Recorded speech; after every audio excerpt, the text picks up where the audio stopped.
कृष्णाय वासुदेवाय हरे परमात्मने प्रणत कलेश नाशाय गोविंदाय। आखिर कब है जन्माष्टमी? ये कंफ्यूजन बहुत रहता है। दिवाली पर तो आपने देखा कई सारे चैनलों कब है दिवाली इस प्रकार करके एक प्रोग्राम क्रिएट किया था। मैं कई सारे प्रोग्राम्स में था। आखिर कब है जन्माष्टमी? 15 तारीख को या 16 तारीख को? बहुत बड़ी कंफ्यूजन है। और हमारे यहाँ ये होता भी है कि जनरली त्योहार क्योंकि चंद्रमा और सूर्य की कलाओं से संबंधित हैं, इसलिए हमारे त्योहारों को लेकर के ये बात कहना बहुत लाजमी है और ऐसा हो जाता है। हम लकीर के फकीर नहीं है कि हम उसी तारीख को लेकर के चलें। हम जनरली तिथियों की जो साइंटिफिक प्रमाण है उसके अनुसार अपने आप को चलाने का प्रयास करते हैं, क्योंकि आज साइंटिफिक से हट करके हम लकीर के फकीर वाली परिस्थिति तारीखों पर आ गए हैं, इसलिए ऐसा हो रहा है। मैं हूं आपके साथ आपका अपना डॉक्टर राज मिश्रा, आप लोग जानते ही हैं। तो आखिर कब मनाया जाना चाहिए श्री कृष्ण जन्माष्टमी? अष्टमी जो तिथि है 15 तारीख को रात को 11:50 पर प्रारंभ होगी। कुछ पंचांगों के अकॉर्डिंग रात को 11:50 पर अष्टमी तिथि प्रारंभ होगी और 16 तारीख को रात को 9:35 पर करीब जाकर के खत्म हो जाएगी। अब बहुत बड़ा विषय है कि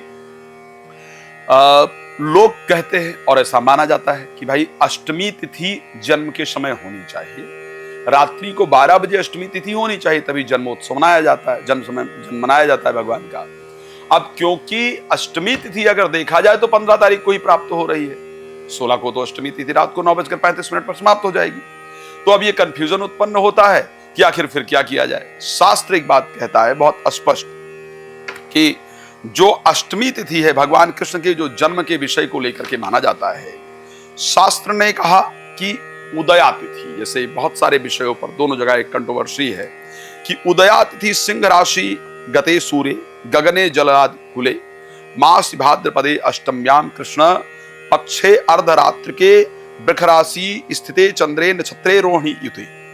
शास्त्र कहता है और कई सारे पुराण, श्रीमद् भागवत की बात की जाए, श्री भविष्य पुराण की बात की जाए, अग्नि पुराण की बात की जाए, विष्णु पुराण की बात की जाए, संहिताओं की बात की जाए, व्रत उत्सव इत्यादि ग्रंथों की बात की जाए, उन्होंने कहा बुधवार को रोहिणी तिथि के अंतर्गत अर्धरात्रि कालीन चंद्रमा वृष राशि था, उस समय पर भगवान का अवतरण हुआ, भगवान का जन्म हुआ। अब इन सभी चीजों का मिल पाना बड़ा मुश्किल होता है और इस बार भी यही परिस्थिति हो रही है कि ये सभी चीजें एक साथ नहीं मिल रही हैं। तो शास्त्र उसके लिए क्या आज्ञा देता है कि हमें फिर किस प्रकार की परिस्थिति करनी चाहिए। शास्त्र ने कहा कि सप्तमी युता अष्टमी ग्रहण नहीं करना चाहिए, सप्तमी युता अष्टमी ग्रहण नहीं करना चाहिए। लेकिन शास्त्र का एक दूसरा कंट्रोवर्सी ये है कि जिस टाइम पर जिस देवता का जन्म हुआ उसी समय पर जो है आपको वो त्योहार मनाना चाहिए। तो साधारण पब्लिक के मन में बहुत कंफ्यूजन होता है कि ऐसे क्या किया जाए। लेकिन एक बात कहा जाना चाहिए, शास्त्र का एक और नियम है कि यदि सूर्य उदय के बाद 3 घड़ी कोई तिथि विद्यमान है, आफ्टर सनराइज 3 घड़ी यानी 72 मिनट करीब कोई तिथि अगर विद्यमान है तो उस तिथि को पूरे दिन स्वीकार किया जा सकता है, पूरे दिन माना जा सकता है। 11:50 पर उदय होने वाली जो तिथि रात्रि को है 15 तारीख को, वो तिथि त्रिमुहूर्ती नहीं, इवन त्रिमुहूर्ती की बात छोड़ी जाए, एक मुहूर्त भी भगवान के जन्म से पहले व्याप्त नहीं हो रही है 15 तारीख को। 16 तारीख को वो तिथि पूरे दिन रहेगी, सूर्यास्त के बाद भी रहेगी, रात को 11:35 रात को 9:35 तक भी रहेगी।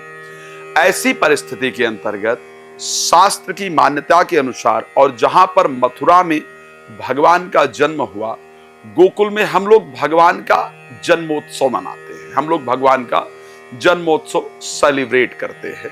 जब भगवान का जन्मोत्सव मनाते हैं तो हम लोग कहते हैं नंद के आनंद भये जय कन्हैया लाल की। नंद के घर में आनंद हुआ है ना।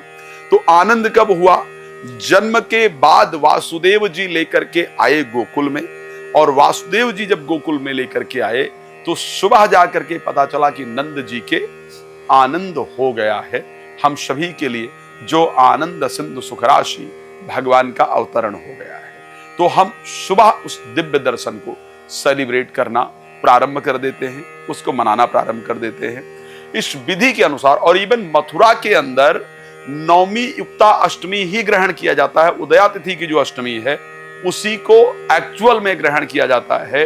उसी दिन अष्टमी तिथि सेलिब्रेट की जाती है, भगवान का जन्म सेलिब्रेट किया जाता है। तो अगर मैं शास्त्रोक्त विधि के अनुसार देखूं, शास्त्रोक्त मान्यता के अनुसार देखूं, सेलिब्रेशन के अनुसार देखूं, तो 16 तारीख को ही अष्टमी तिथि भगवान कृष्ण का जन्मोत्सव मनाने का शास्त्रोक्त नियम प्राप्त होता है और इसी दिन मनाना चाहिए। लेकिन मैं इसमें थोड़े से कुछ डिफरेंट चीजें हैं जिनको आप सबको बताना चाहता हूं। भगवान के जन्म से पहले देवताओं ने आकर के भगवान की स्तुति की, जय जय सुरनायक जन सुखदायक प्रणत पाल भगवंता, है ना। और भगवान का अवतार क्यों हुआ? क्योंकि पृथ्वी ने जाकर के, देवताओं ने जाकर के कंस जैसे आताताई से परेशान होकर के भगवान से प्रार्थना किया। आज हमारे समाज में बहुत सारे कंस हैं। सबसे पहले कंस तो हमारे एंजाइटी, डिप्रेशन, नेगेटिविटी, क्रोध, अहंकार, है ना, यही हमारे सबसे पहले डिप्रेशन है, मोह इत्यादि, ये सबसे बड़े कंस हैं। तो इन कंस को यदि आप किसी कामना के लिए भगवान का जन्म सेलिब्रेट करना चाहते हैं, यदि कोई कामना है, कोई विशेष मंत्र इत्यादि सिद्ध करना है, कोई विशेष मंत्र इत्यादि आपको जप करना है, तो उसको आपको रात्रि को 12 बजे 15 तारीख को ही करना चाहिए, ठीक है। लेकिन भगवान का जन्मोत्सव सेलिब्रेट करना है, स्पेशली भगवान के जन्म को हम सेलिब्रेट करना चाहते हैं, तो वह हमको 16 को करना चाहिए। कोई विशेष सिद्धि इत्यादि यदि आप करना चाहते हैं, किसी मंत्र को जागृत करना चाहते हैं, तो उसको आपको 15 तारीख को ही करना चाहिए। और अगर आप जस्ट कि भगवान का जन्म हुआ है, मुझे मंदिर जाना है, दर्शन करना है, पूजा करना है, व्रत भी इवन रखना है, तो वो आपको 16 तारीख को ही रखना चाहिए, ये ध्यान रखिएगा। 15 तारीख की रात्रि से हमें क्या करना चाहिए? रात 11:30 बजे के बाद आपको कुछ भी नहीं खाना चाहिए। जो खाना वगैरह आप खाते हैं उसको 11:30 बजे से पहले खा लें। 11:30 के बाद 15 तारीख को आप कोई भी चीज खाएं पिए नहीं, ठीक है, अगर आप व्रत रखते हैं तो। और 11:30 बजे के बाद 5 मिनट बैठ करके ओम कृष्णाय नमः, कृष्णाय वासुदेवाय, हरे परमात्मने, प्रणत कलेशनाशाय, गोविंदाय नमो नमः, इस मंत्र का जप कर ले। या ओम नमो भगवते वासुदेवाय नमः, इस मंत्र का श्रद्धा पूर्वक जप कर ले। और उसके बाद 15 से ही अपना समझो व्रत आपने प्रारंभ कर दिया। 16 तारीख को रात 12 बजे के बाद आप फलाहार लेते हैं, मतलब फलाहार तो दिन में भी ले सकते हैं, दूध फल इत्यादि प्रॉपर ले सकते हैं। 12 बजे के बाद आप जो भी भोजन वगैरह अगर ग्रहण करते हैं तो ठीक है, नहीं करते हैं तो अगले दिन ग्रहण करेंगे। तो इसलिए श्री कृष्ण जी का जो जन्मोत्सव है वो हम लोग 16 तारीख को मनाएंगे। आप लोग भी 16 तारीख को मनाइए। मेरे खुद के मंदिर में भजन कीर्तन संगीत इत्यादि का आयोजन किया जाएगा। भगवान का जन्मोत्सव बड़े हर्षोल्लास के साथ मनाया जाएगा। मैं आपसे प्रार्थना करूंगा आप भी मनाइए। और अगर आप मेरे साथ मनाना चाहते हैं तो अलकनंदा संतोषी माता मंदिर आ सकते हैं। अगर आप चाहते हैं कि आप अपने घर बैठे रहें और आपके नाम से भगवान की पूजा हो, भगवान के जन्मोत्सव में आपकी तरफ से कुछ लगे, आपकी तरफ से प्रसाद इत्यादि भगवान को चढ़ाया जाए, तो उसके लिए आप मुझे कॉल कर सकते हैं और जो भी अपना कंट्रीब्यूशन देना चाहते हैं वो दे सकते हैं।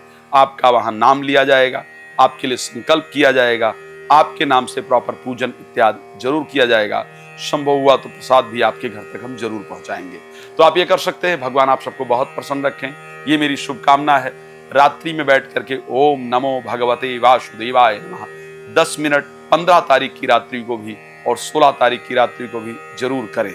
आप लोग बहुत प्रसन्न रहें, शुभकामना। धन्यवाद। जय श्री राम।